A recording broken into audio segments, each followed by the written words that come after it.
Mummy ઘરે રોટલી બનાવે તો લોટ લેશે, તેલ નાખશે, પાણી નાખશે, મીઠું નાખશે અને મસળીને રોટલી બનાવીને આપણને ખવડાવશે. મમ્મી જ્યારે ઘરે કોઈ પણ વસ્તુ ફ્રાય કરે તો એને તેલમાં તળે, મીઠાઈ બનાવે તો ઘીમાં બનાવે.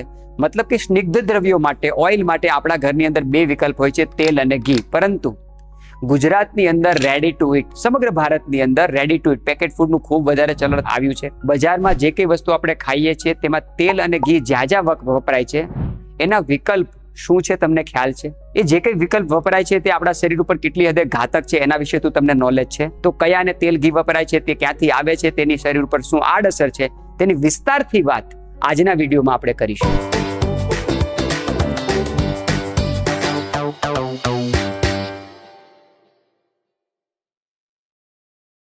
પ્રત્યેક ગૃહિણીને, પ્રત્યેક માતા પિતાને આજનો વિડીયો ખાસ ગંભીરતાથી સમજવા, સાંભળવા અને જોવા વિનંતી. ગુજરાતમાં ફરસાણનું ખૂબ ચલણ છે.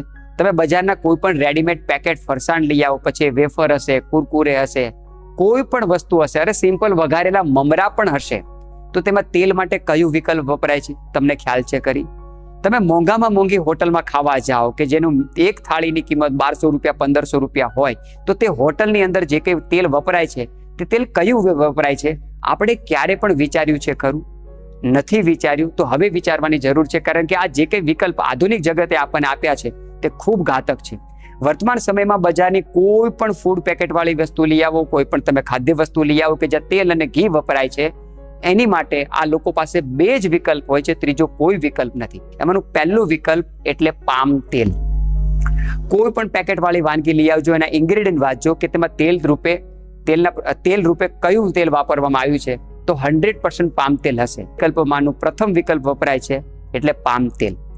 પામ તેલ આપણા શરીર માટે કેટલી હદે ઘાતક છે તેની વિસ્તારથી માહિતી આપણને હોવી જરૂરી છે, તો જ આપણે તેનાથી બચી શકીશું. તો પામ તેલ છે શું, કેવી રીતે કાર્ય કરે છે અને તેના કેવા ઘાતક પરિણામો વર્તમાન સમયમાં આવી રહ્યા છે તેની વિસ્તારથી વાત કરીએ.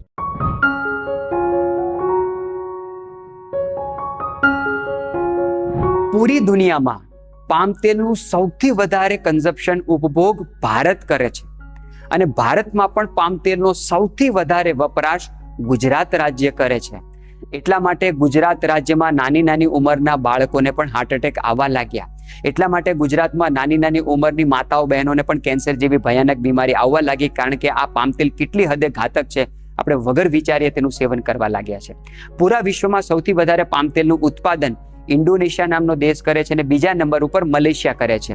સૌથી વધારે પામ તેલની ખેતી ત્યાં થાય છે અને સૌથી વધારે પામ તેલનું મેન્યુફેક્ચરિંગ ત્યાં થાય છે. પરંતુ આ બે દેશ પામ તેલ ક્યારે પણ ખાતા નથી, પૂરી દુનિયાને વેચે છે. પામ તેલનું ઉત્પાદન ઇન્ડસ્ટ્રીયલ યુઝ માટે કરવામાં આવ્યું હતું, પરંતુ વર્તમાન સમયમાં ધીરે ધીરે ખાદ્ય તેલની માંગ એટલી બધી વધવા લાગી, ખાદ્ય તેલનું કન્ઝપ્શન, તેનો ઉપભોગ એટલો બધો થવા લાગ્યો કે પામ તેલને પણ ખાદ્ય તેલની સાથે મિલાવટ કરવાની પૂરી પરમિશન વિવિધ દેશના ગવર્મેન્ટોએ આપી દીધી અને એના ભયાનક પરિણામો વિશે કોઈએ ક્યારે ચિંતા ન કરી. અને વર્તમાન સમયમાં જે કંઈ ફૂડ પેકેટ આપણે ખાઈએ છીએ બધાની અંદર મોટા ભાગે પામ તેલ વપરાય છે. પહેલા એવું કહેવામાં આવતું કે હાર્ટ એટેક શરીરની અંદર કોલેસ્ટ્રોલ વધે તો જ આવે. હવે 12 વર્ષની ઉંમરના બાળકોને હાર્ટ એટેક આવવા લાગ્યો, તો તેના શરીરની અંદર શું કોલેસ્ટ્રોલ વધ્યું હશે? 14 વર્ષની માતાઓ બહેનો, દીકરીઓને પણ હાર્ટ એટેક આવવા લાગ્યો. કુદરતે મહિલાઓનું શરીર એટલું સક્ષમ બનાવ્યું છે કે 45 વર્ષની નીચે કોઈ પણ માતા બહેનને હાર્ટ એટેક આવે નહીં, પરંતુ વર્તમાન સમયમાં આવી રહ્યા છે, કારણ કે પામ તેલનું કન્ઝપ્શન વિશ્વના તમામ દેશોમાં, ભારત અને ભારતમાં સૌથી વધારે ગુજરાતમાં કરે છે. તો નાની નાની ઉંમરે હાર્ટ એટેક આવવાના કિસ્સા બીજા રાજ્યમાં પણ છે, પરંતુ ગુજરાતમાં જેટલી નાની નાની ઉંમરે લોકોને હાર્ટ એટેક આવવા લાગ્યા છે તેટલા હાર્ટ એટેક બીજા રાજ્યોમાં નથી આવતા, કારણ કે રેડી ટુ ઇટ પેકેટ ફૂડનું એટલું બધું કન્ઝપ્શન નાના નાના બાળકોને માતા પિતાઓ હવે કરાવવા લાગ્યા છે અને તમામ વસ્તુની અંદર મોટા પ્રમાણમાં પામ તેલ વપરાય છે. પામ તેલની અંદર મોટા ભાગે સેચ્યુરેટેડ ફેટ હોય છે, જે શરીરની અંદર કોલેસ્ટ્રોલ નહીં પરંતુ નાની નાની ચરબીની ગાંઠો પેદા કરે છે અને આ ચરબીની ગાંઠો હૃદય સુધી આવીને બ્લોકેજ પેદા કરે છે અને તેના કારણે સડનલી હાર્ટ એટેક આવે છે. તમે લોહીનો રિપોર્ટ કરાવશો તો શરીરની અંદર જરા પણ કોલેસ્ટ્રોલ નહીં બતાવે, પરંતુ છતાં પણ હૃદય રોગના હુમલા નાની નાની ઉંમરે આવવા લાગે. અને આપણે આટલા મોટા પ્રમાણમાં એનું કન્ઝપ્શન કરીએ છીએ, ત્યારે હૃદય રોગના મામલામાં ગુજરાત પહેલા નંબર ઉપર આવ્યું છે. તો પામ તેલ આટલું બધું ઘાતક છે, બને ત્યાં સુધી તેનો ઉપયોગ ન કરવો જોઈએ. વજન ઘટાડવું છે પરંતુ ઘટતું નથી, કારણ કે બજારના પડીકાવાળી જે કઈ વસ્તુ ખાઈએ છીએ એ એટલી હદે શરીરની અંદર કોલેસ્ટ્રોલ પેદા કરે છે, ખરાબ કોલેસ્ટ્રોલ પેદા કરે છે, ચરબી એટલી બધી વધારે પ્રમાણમાં વધારે છે અને એના કારણે વજન વધારવાના જે તમે ઉપચારો કરો છો તમને ક્યારેય સફળતા નહીં મળી શકે. પામ તેલ મોટા ભાગે જે દેશોની અંદર ખૂબ ઠંડી પડતી હતી એ દેશોની અંદર સુવરોને ખવડાવવામાં આવતું હતું. કારણ કે જે દેશોમાં ખૂબ ઠંડી પડતી હોય ત્યાં પોર્ક મીટ ખાવાનું ચલણ હોય, સુવરનું માંસ ખાવાનું ચલણ હોય. ભૂંડ ગમે એટલું ખરાબ હોય પરંતુ તેના માંસની એક ખાસિયત એ છે કે તેનું માંસ ગરમ બહુ હોય. તો જે દેશોની અંદર ખૂબ ઠંડી પડતી હોય, -35 -40 ડિગ્રી ટેમ્પરેચર થઈ જતું હોય એવા દેશોની અંદર પોર્ક મીટ, સુવરનું માંસ ખવડાવવામાં આવે. અને સુવરની અંદર ચરબી વધે એટલા માટે એને પામ તેલ ખવડાવવામાં આવે. જે વસ્તુ સુવરની ચરબી વધારે એના માટે એને ખવડાવવામાં આવતું તો તે જ પામ તેલ હવે આપણે ખાઈએ તો આપણું વજન શા માટે ન વધે? વજન વધે જ. તે શરીરની અંદર બેડ કોલેસ્ટ્રોલ વધારે છે. આપણે જ્યારે લિપિડ પ્રોફાઇલ કરવા જઈએ છીએ ત્યારે LDL, VLDL, LDL અને ટ્રાઇગ્લિસરાઇડ જે સૌથી વધારે ખરાબ કોલેસ્ટ્રોલ છે એ કોલેસ્ટ્રોલ એટલે ટ્રાઇગ્લિસરાઇડ. પામ તેલ જ્યારે આપણે ખાઈએ છીએ ત્યારે તેનું સારી રીતે પાચન થતું નથી ને તે આપણા શરીરની અંદર ખૂબ ઊંચા પ્રમાણમાં બેડ કોલેસ્ટ્રોલ એટલે એક ખરાબ કોલેસ્ટ્રોલ ટ્રાઇગ્લિસરાઇડ છે તે વધારે છે અને એના કારણે અનેક બધી બીમારી સર્જે છે. આપણે જે કંઈ ઘી તેલ વાળી વસ્તુ ખાઈએ છીએ તે ઘી તેલનું પ્રોપર રીતે પાચન કરવાની જવાબદારી આપણા એક અંગે સ્વીકારી છે જેને આપણે લીવર કહીએ છીએ. ઘી તેલનું પાચન કરવા માટે આપણા શરીરનું આ અંગ અવિરતપણે કાર્ય કરે છે, પરંતુ જ્યારે પણ આપણે પામ તેલથી તળેલી કોઈ પણ વસ્તુ ખાઈએ છીએ ત્યારે તેને પચાવવા માટે લીવરને સામાન્ય કરતા 4 ગણી મહેનત કરવી પડે છે અને એના કારણે હેપેટાઇટિસ A, હેપેટાઇટિસ B, જોન્ડિસની તકલીફ, કમળાની તકલીફ આવી અનેક બધી સમસ્યાઓ સર્જાય છે પામ તેલના કારણે. આપણે જે કંઈ ભોજન લઈએ છીએ તે 7 વસ્તુમાં ડિવાઈડ થાય છે, રસથી લઈને સ્પર્મ સુધી. પરંતુ જ્યારે મોટા પ્રમાણમાં પામ તેલ આપણે કન્ઝપ્શન કરીએ છીએ ત્યારે રસ, રક્ત, માંસ અને મેદ પછીની જે કંઈ ધાતુ બનવી જોઈએ, અસ્થિ બનવી જોઈએ, મજ્જા એટલે કે બોન મેરો બનવા જોઈએ, સ્પર્મ ઉત્તમ ગુણવત્તાનું બનવું જોઈએ, એ બની શકતું નથી. તો મોટા પ્રમાણમાં પામ તેલ જ્યારે આપણે ખાઈએ છીએ ત્યારે ખાસ કરીને યુવાનોમાં શુક્રાણુઓની ઉણપ ખૂબ સર્જાવા લાગી. કારણ કે પામ તેલનું જ્યારે આપણે કન્ઝપ્શન કરીએ છીએ ત્યારે એ રસ, રક્ત, માંસ, મેદ સુધી તો વધશે પરંતુ અસ્થિ નહીં બનાવે, અસ્થિ મજ્જા નહીં બનાવે અને શુક્ર એ બિલકુલ નહીં બનાવે. તો વર્તમાન સમયમાં જો તમે ઈચ્છતા હોય કે તમારું વીર્ય ઉત્તમ ગુણવત્તા વાળું બને તો પામ તેલ ઉપર પૂર્ણ વિરામ મૂકીએ. પામ તેલનો ઉપયોગ આપણે બિલકુલ ન કરીએ. પામ તેલ દ્વારા બનેલી કોઈ પણ વસ્તુ આપણે ખાઈએ છીએ ત્યારે તે આપણા સ્વાદુપિંડને, પેનક્રિયાઝને સારી રીતે ઇન્સ્યુલિનનું સિક્રેશન કરવા માટે અવરોધ પેદા કરે છે અને એટલા એના માટે ગુજરાત રાજ્યમાં નાના બાળકોને પણ ડાયાબિટીસ આવવા લાગી. અને આ વધારે પ્રમાણમાં પામ તેલનો ઉપયોગ કરીને જે કંઈ ડાયાબિટીસ આવે છે તે ઇન્સ્યુલિન ડિપેન્ડન્ટ ડાયાબિટીસ છે. ગોળીઓ ખાવાથી કામ નહીં ચાલે. નાના બાળકોને ઇન્જેક્શન લેવા પડે છે ઇન્સ્યુલિનના. અને આટલી નાની ઉંમરથી જો બાળકને તમે ઇન્સ્યુલિન ચાલુ કરશો એ બાળકની જિંદગી કાચની બોટલ જેવી થઈ જાય અને ખૂબ સંભાળીને રાખવી પડે. તો આવી હદે બાળકોનું આયુષ્ય ન બગડે તો પામ તેલ ઉપર પૂર્ણ વિરામ મૂકીએ. આપણે બાળપણની અંદર આપણે ખબર છે કે દિવાળી ઉપર આપણે નાનખટાઈસ બનાવતા. આપણે લોટ, ખાંડ, ઘી આપણે જાતે લઈને જતા હતા અને કોઈ પણ બેકરી ઉપર આપણે નાનખટાસ બનાવતા અને આપણે લઈને આવતા હતા. કોઈ પણ વડીલને પૂછજો કે જ્યારે નાનખટાસ બનાવી હોય ત્યારે જેટલા પ્રમાણમાં તમારી પાસે લોટ છે એનાથી થોડા ઓછા પ્રમાણમાં ઘી જોઈએ. એટલે કે આટલી ઊંચું કિંમતનું ઘી નાખીને જે કંઈ નાનખટાસ આપણે બનાવતા હતા અને એનું સેવન કરતા હતા. અને વર્તમાન સમયમાં આટલી સસ્તી બિસ્કીટો વેચાય છે, માખણિયા બિસ્કીટ વેચાય છે, ખારી વેચાય છે, ટોસ વેચાય છે, નાનખટાસ વેચાય છે. આટલી સસ્તી કિંમતમાં શા માટે વેચાય છે? કારણ કે એમાં કોઈ ચોખ્ખા ઘી તેલ વપરાતા નથી. 100% પામ તેલ જ વપરાય છે. તો બજારની જે કંઈ વસ્તુ આપણે ખાઈએ છીએ કે જેમાં ઘી અને તેલ છે એમાં પ્રથમ વિકલ્પ રૂપે પામ તેલ જ વપરાય છે.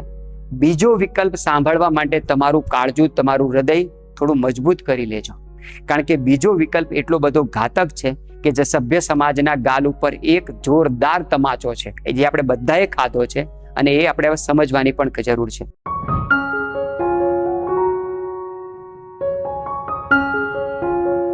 આપણે બધાએ હરિત ક્રાંતિ સાંભળી હશે કે હરિત ક્રાંતિમાં ગ્રીન રિવોલ્યુશન થયું, બધી જગ્યાએ હરિયાળી પેદા થઈ, ખેતી ક્ષેત્રે બહુ સંશોધનો થયા. હરિત ક્રાંતિએ આટલો બધો વિકાસ કર્યો અને આપણે ખેતીનો સત્યાનાશ કર્યો. એવી રીતે શ્વેત ક્રાંતિ આવી, મોટી મોટી ડેરીઓનું સર્જન થયું, પશુપાલકોનો ખૂબ વિકાસ થાય એવા સપના દેખાડવામાં આવ્યા. ડેરી ઉદ્યોગ ખૂબ ફૂલો ફાલ્યો અને એના કારણે ડેરી ક્ષેત્ર પણ મોટા પ્રમાણમાં કોમર્શિયલાઇઝેશન થયું અને એના કારણે દૂધની ગુણવત્તા પણ નષ્ટ પામી. મિલાવટવાળા દૂધનો ખૂબ ક્રેઝ ચાલ્યો. તો ગ્રીન રિવોલ્યુશન થઈ, વ્હાઇટ રિવોલ્યુશન થઈ અને આવી પિંક રિવોલ્યુશન. પૂરા વિશ્વની અંદર માંસના નિર્યાતમાં, કતલખાનાઓની સંખ્યામાં ભારત દેશ પ્રથમ સ્થાને છે. આપણા માટે કેટલી શરમની વાત કહેવાય. સમગ્ર વિશ્વમાં બ્રાઝિલ પહેલા નંબર ઉપર હતું માંસના નિર્યાતની અંદર અને હવે બ્રાઝિલને પણ પાછળ પાડીને આપણો ભારત દેશ માંસની નિર્યાતમાં પ્રથમ સ્થાને છે. વિશ્વમાં સૌથી વધારે કતલખાના ભારતમાં છે આટલી મોટી સંખ્યામાં જ્યારે ગાય, ભેંસ, સુવરો, પાડાઓ કપાય ત્યારે એનું માંસ વેચાઈ જાય, ચામડું વેચાઈ જાય, હાડકા વેચાઈ જાય, ચામડું વેચાઈ જાય, બધું જ વેચાઈ જાય. પણ એના 3 અંગો એવા હોય છે કે જેની અંદર તેલ હોય, અને આ તેલ વર્તમાન સમયમાં અનેક જગ્યાએ ખાદ્ય વસ્તુઓમાં પણ વપરાય છે. એનું લાર્જ ઇન્ટેસ્ટાઇન એટલે કે આંતરડું, એનું ચામડું અને એના હાડકા, આ 3 વસ્તુને ઊંચા તાપમાને ગરમ કરવામાં આવે ત્યારે એની અંદરથી ચરબી, જેને આપણે જિલેટિન પણ કહીએ છીએ, જેને આધુનિક ભાષામાં મટન ટેલો પણ કહેવામાં આવે છે, એ હવે વપરાય છે. ભાજી પાઉં ખાવા જાઓ ત્યારે ખૂબ ગર્વથી કહો છો કે મારી ભાજી પાઉં જરા બટરમાં બનાવજો.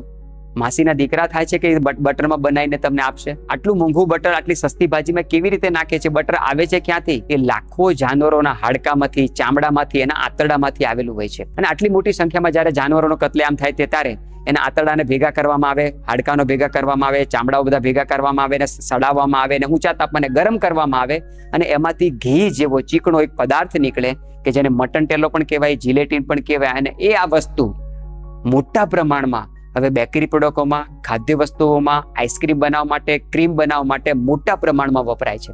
તો તમે કોઈ પણ ખાદ્ય વસ્તુ ખાઓ છો, જ્યારે ક્રીમ જ્યારે વપરાય છે ત્યારે એ ક્રીમ આવે છે ક્યાંથી? એ દૂધમાંથી નથી બનતી, એ યા તો પામ તેલમાંથી બનતી હશે, અને પામ તેલથી પણ સૌથી નિકૃષ્ટ વિકલ્પ આ પશુઓની ચરબીમાંથી બનતું હોય છે. તો માતાઓ, બહેનો, વડીલો, ખાસ વિનંતી કે બજારમાં વેચાતી તમામ ખાદ્ય વસ્તુ ઉપર આપણે નિયંત્રણ મૂકીએ. જો નિયંત્રણ નહીં મૂકીએ તો આધુનિક સ્ટડી એવું કહે છે 2024નું વર્ષ ચાલુ છે અને 2030 કે 32 આવશે, એટલે કે લગભગ 6 કે 8 વર્ષ પછી ભારતની જે કુલ પોપ્યુલેશન છે, ભારતની જે કુલ જનસંખ્યા છે, એમાં જેટલા યુવાનો હશે 50%થી પણ વધારે યુવાનો અનક્યોરેબલ ડિઝીઝ, એવી બીમારી કે જેને મટાડી નહીં શકાય, મેન્ટેન કરી શકાશે. ડાયાબિટીસ જિંદગીભર દવા લેવાની, બ્લડ પ્રેશર જિંદગીભર દવા લેવાની, એક વખત હૃદયરોગનો હુમલો આવ્યો, એસ્પિરિન જિંદગીભર દવા લેવાની, કેન્સરની બીમારી આવી, ઇલાજ થયા પછી જિંદગીભર દવા લેવાની. કારણ કે આપણે એટલી હદે આ બધું પોઈઝન આપણા શરીરમાં નાખી રહ્યા છે, અને આવનારી જનરેશન આવી મહાભયાનક બીમારીનો ભોગ 100% બનશે. જો તમે ઈચ્છતા હોય કે તમારું બાળક યંગ થઈને આવી બીમારીનો ભોગ ન બને, તો પૂરો પ્રયત્ન કરીએ કે ઘરની જ વસ્તુ ખાઈએ. હવે આપણને એમ થશે કે ઘરની જ વસ્તુ ખાઈએ, ઘરે તો શુદ્ધ તેલ આપણે ખાઈ રહ્યા છીએ, બજારમાંથી આપણે સિંગ તેલ લાવી રહ્યા છીએ, પણ તમને જાણીને આશ્ચર્ય થશે, બજારમાં પણ જે કંઈ સિંગ તેલ આપણે રિફાઇન્ડ લઈ આવીએ છીએ, કરિયાણાની દુકાને છે જે કંઈ ડબ્બા મળે છે આપણે લઈ આવીએ છીએ, આમાં પણ અમુક ટકા પરમિશન પામ તેલ મિક્સ કરવાની ગવર્મેન્ટે આપી છે કે અમુક પર્સન્ટેજ પામ તેલ તમે લીગલી મિક્સ કરી શકો. જરા વિચાર કરીએ કે આટલું બધું ઘાતક વસ્તુ જ્યારે લીગલી મિક્સ થતું હોય છે ત્યારે અનલીગલી કેટલી હદે આ બધી વસ્તુ મિક્સ થતી હશે. તો આ બધા ઉપર નિયંત્રણ લાગવું હોય, શુદ્ધ તેલ, ઘાણીનું તેલ જ ખાવાનો આગ્રહ રાખીએ. જે કઈ વસ્તુ બનાવી હોય ઘરે શુદ્ધ ઘાણીના તેલમાંથી, સિંગના તેલમાંથી, તલના તેલમાંથી અને રિફાઇન તેલમાંથી જ ઘરે બનાવીને બાળકોને ખવડાવવાનો આગ્રહ રાખીએ.